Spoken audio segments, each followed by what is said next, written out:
안녕하세요 여러분. 오늘의 흥미로운 영상 내용은 기업체 ETF가 연준의 랠리에서 후퇴하는 가운데 이러한 분석가들은 2025년에 금리 인하가 없을 것으로 예상하는 이유, 그리고 보스턴 셀틱스 매각, 뉴욕 닉스, 레인저스 구단주 MSG 스포츠의 매력 강조에 관한 것입니다. 우선 좋아요, 버튼을 누르고 채널 구독 및 알림 설정 또 잊지 마세요. 여러분의 관심과 지지가 저희에게 큰 힘이 됩니다. 첫 영상은 월스트리트 저널의 기사를 바탕으로 미국 연방준비제도, 즉 연준의 금리 정책과 기업체 시장의 흐름에 대해 쉽게 풀어보는 시간을 갖겠습니다. 지난 수요일, 연준은 기준금리를 현재의 4.25%에서 4.5% 사이로 동결했습니다. 이는 시장의 예상과 크게 다르지 않은 결정이었죠.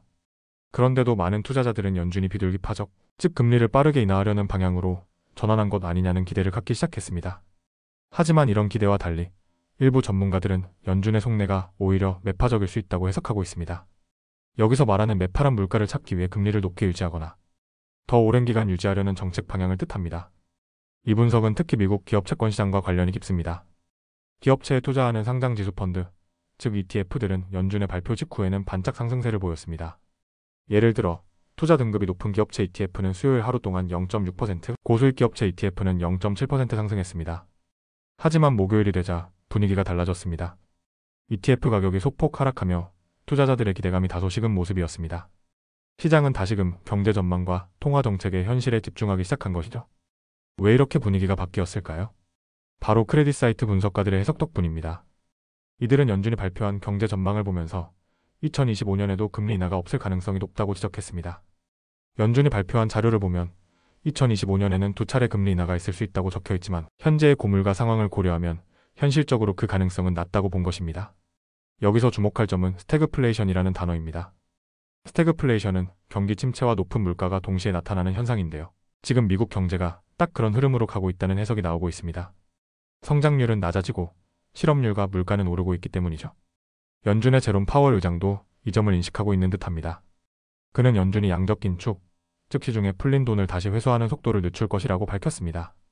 특히 4월부터는 매달 미국 재무부 채권 상환에 대해 받아들이는 상한을 250억 달러에서 50억 달러로 줄이겠다고 발표했죠. 하지만 파월 의장은 이것이 통화 정책 자체에는 큰 영향을 주지 않는 기술적인 조정일 뿐이라고 강조했습니다. 즉, 겉보기엔 완화적일 수 있지만 실제 금리 정책은 여전히 신중하게 유지하겠다는 뜻입니다. 여기에 더해 또 하나의 불확실성이 있습니다. 바로 트럼프 대통령의 무역 정책입니다.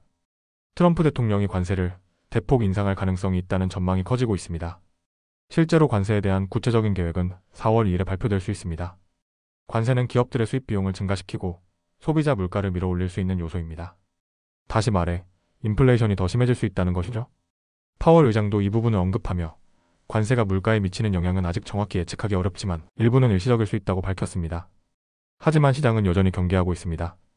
이러한 여러 요인들이 복합적으로 작용하면서 목요일 미국 주식시장은 전반적으로 소폭 하락세를 보였습니다. S&P 500 지수는 0.2%, 나스닥은 0.3%, 다우존스 지수는 0.03% 하락했습니다. 반면 10년 만기 미국 국채 수익률은 소폭 하락하며 4일 연속 내림세를 기록했습니다. 정리하자면 연준이 당분간은 금리 인하에 적극적으로 나서지 않을 가능성이 높아지고 있으며 고물가와 낮은 성장률이 동시에 나타나는 스태그플레이션 상황이 계속될 수 있다는 우려가 커지고 있습니다. 이에 따라 기업체 시장도 단기적인 상승세 이후에는 다시 신중한 흐름을 보이고 있습니다. 또한 트럼프 대통령의 무역 정책 변화 가능성은 투자자들에게 또 다른 변수로 작용하고 있죠. 앞으로 연준의 한마디, 트럼프 대통령의 한 발표가 시장을 크게 뒤흔들 수 있는 시기입니다.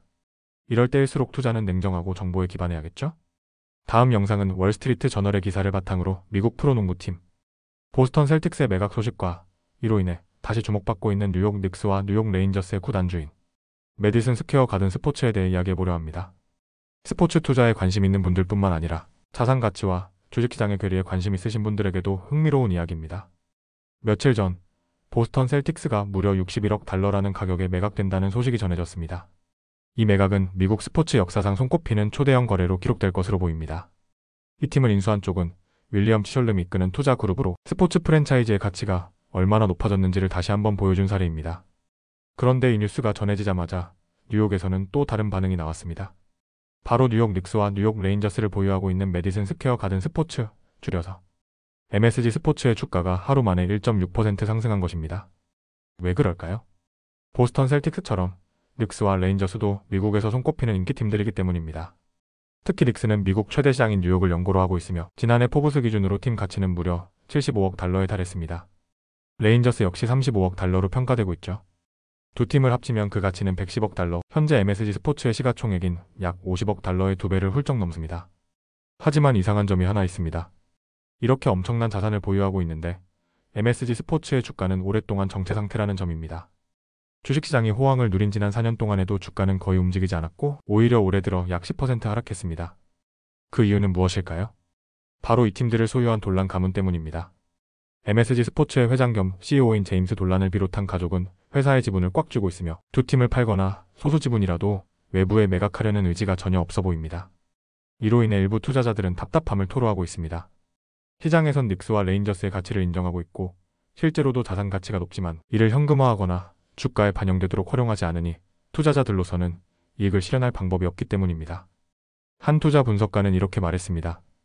만약 돌란 가문이 닉스나 레인저스 중 하나를 별도 상장시키거나 일부 지분이라도 사모펀드에 매각한다면 그 자금으로 자사주를 매입해 주가를 올릴 수도 있을 것입니다.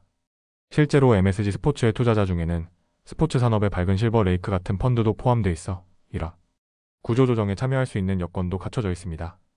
하지만 현실은 다릅니다.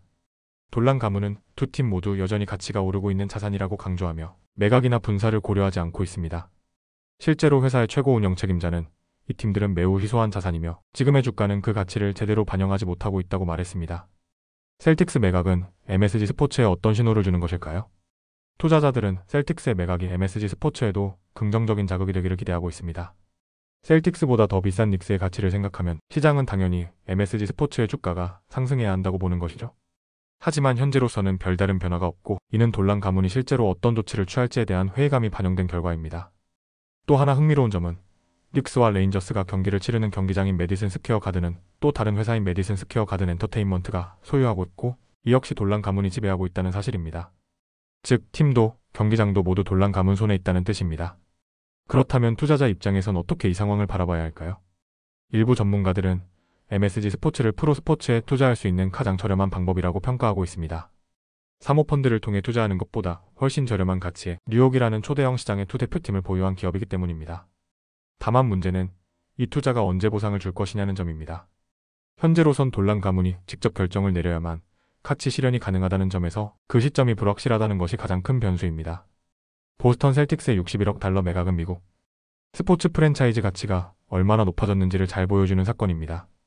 동시에 같은 시장에서 더 높은 가치를 가진 닉스와 레인저스를 보유하고 있음에도 MSG 스포츠의 주가가 저평가되고 있는 이유, 그리고 그 중심에 있는 돌란 가문의 경영 방식에 어떤 영향을 주고 있는지를 돌아보게 하는 계기이기도 합니다. 스포츠는 단순한 경기를 넘어 지금처럼 자산과 투자, 그리고 지배구조의 문제까지 얽힌 거대한 산업이 되었습니다. MSG 스포츠에 투자하려는 분들, 또는 스포츠 산업의 흐름을 지켜보는 분들에겐 앞으로 돌란 가문의 결정 하나하나가 큰 변수로 작용하게 될 것입니다.